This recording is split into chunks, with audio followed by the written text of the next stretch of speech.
বাসাতে আসিল, যেদিন থেকে কষ্ট ইনকাম করা শুরু করছি তারপর থেকে ভালো বাসায় থাকি।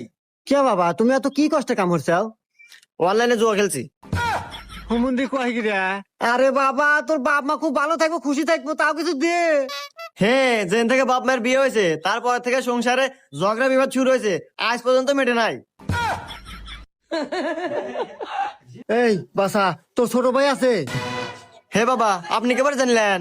আরে বাসা, এই বাবারা সবকিছুই জানে। তোর ছোট ভাই দেখিস একদিন তোর জন্য ভালো কিছু করব, এখন তো কিছু দে। হ্যাঁ, ভালো কাম তো হয়েছে, 2 বাচ্চার মালিক নিয়ে পলাইছে। আরে বাসা, তুই চিন্তা করিস না, তোর বউ সারা জীবন তোর পাশে থাকবো, এখন তো কিছু দে। আরে বাবা, ও তো আমার বউ নিয়ে পলাইছে। আরে তোর তো পৃথিবীর বেঁচে থাকার অধিকার নাই, তুই মরতে পারিস না। আরে হুমুদের বাবা, আমি মরবার নাকি যেতেছি, এই সময় তুই সামনে এসে দাঁড়াছু।